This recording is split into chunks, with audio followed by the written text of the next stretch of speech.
அவையத்து முந்தி இருக்கச் செய்த எம்பிரான் எந்தை மணிவாசகம் அவர்களுக்கு இந்த காணொளி சமர்ப்பணம்.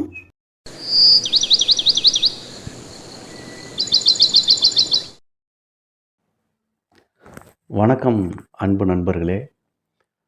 பொதுவாக ஆயுர்வேதா சித்தா என்ற மருத்துவம் பார்த்தோன்னா வெறும் நோய்களுக்கான ஒரு மருத்துவம் மட்டும் கிடையாது. நோய் வந்ததுக்கப்புறம் நம்ம போய் சரி செய்கிற ஒரு பொதுவான மருத்துவ முறை கிடையாது. வருமுன் காப்பதற்கான ஒரு மருத்துவ முறையும் கூட. நாம் எப்படி வாழ வேண்டும், எப்படி உணவு அருந்த வேண்டும் என்ற வாழ்க்கையே சொல்லித் தருவது தான் ஆயுர்வேத சித்த மருத்துவமாகும். அந்த வகையில் நசியம் எனப்படக்கூடிய இந்த பஞ்சகர்மா சிகிச்சைகளில் முக்கிய பங்கு வகிக்கிறது நசியம் எனப்படக்கூடிய ஒரு மருத்துவ முறையாகும். அந்த மருத்துவ முறை நமது மூக்கில் சுவாச பாதையில் இருக்கக்கூடிய தொற்றுகளை அகற்ற வல்லது. இப்போ பார்த்தீங்கன்னா ஊடகங்கள் பெரும்பாலும் இந்த மாஸ்க், முகக்கவசம் இதை பற்றின விழிப்புணர்வு ஏற்படுத்துகிறாங்க. அரசாங்கங்களும் அதை நிறையா அதை பற்றின விழிப்புணர்வு ஏற்படுத்துகிறாங்க. ஆனால் இந்த முகக்கவசத்தை பற்றி நம்ம ஏற்கனவே பல பதிவுகளில் சொல்லியிருக்கோம்.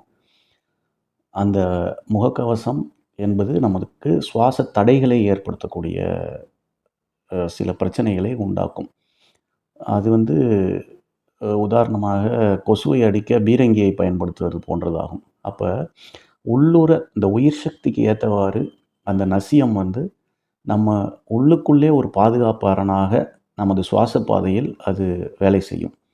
கிருமிகளை அண்ட விடாமல் தடுக்கும். அப்படிப்பட்ட நசியம் என்பது தினமும் எப்படி ஒரு எண்ணெய் கொப்பளித்தல் போன்றவை இருந்ததோ அதே போல் தினமும் நாம் செய்யக்கூடிய ஒரு விடயமாக அன்றைய பாரம்பரிய ஆயுர்வேத சித்த மருத்துவங்களில் அது பயன்பட்டு வந்தது. தற்போது அது எங்கே இருக்குன்னே தெரியாத அளவுக்கு அது மறைந்து விட்டது என்னே சொல்லலாம். ஆனால் தத்துவஞானி வேதாத்ரி மகரிஷி அவருடைய அறிவு திருக்கோயிலில் திண்டுக்கல்லில் நசியம், கலிக்கம் என்பது தோலுக்காக போடக்கூடிய ஒரு வகை மருந்தாகும்.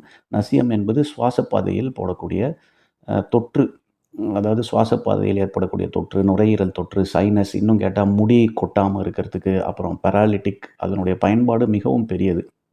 ஸோ அது பார்த்தோம்னா திண்டுக்கல் அறிவு திருக்கோயிலில் அதை கொடுத்துட்டு வந்தாங்க. சென்னையில் எங்கே இருக்குது, மக்களுக்கு அறிமுகப்படுத்தலாமே நான் அப்படின்னு தேடிட்டு இருக்கும்போது நம்முடைய ஸ்ரீ ஆரோக்கியா ஆதம்பாக்கம் மருத்துவர் ராஜேஷ் நாடி பரிசோதனை செய்து மிக அற்புதமாக அதை செய்து வருகிறார். இப்போ ஆங்கில மருத்துவ நம்பிக்கை இருப்பவர்களுக்கு கூட ஆங்கில மருத்துவர்கள் மீது நம்பிக்கை வைப்பவர்களுக்கு உதவி செய்யும் வகையிலாக இஎன்டி டாக்டர் தேவைப்படுவோர் அதையும் பார்த்து கொள்ள வசதியோடு இந்த ஞாயிற்றுக்கிழமை இந்த நசிய முகாமை நடத்த இருக்கிறார்.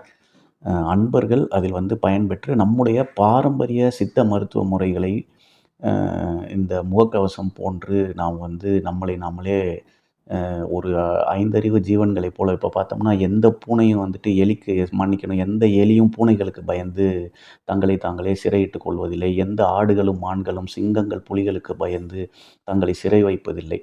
ஆறறிவு படைத்த மகத்தான மனித உடலை கொண்ட நாம் நம்முடைய பாரம்பரிய சித்த மருத்துவ முறைகளை கையாண்டு அதை பின்பற்றி மிகவும் ஆரோக்கியமான ஒரு சூழலை ஏற்படுத்தக்கூடிய அத்தனை ஆற்றலை பெற்றிருந்தும் முகக்கவசத்தை வைத்துக்கொண்டு நமது சுவாசத்தை தடைப்படுத்தி கொண்டு மேலும் பல பிரச்சனைகளை உருவாக்கி கொண்டு வாழ்வது என்பது அறிவுடைமையாகாது.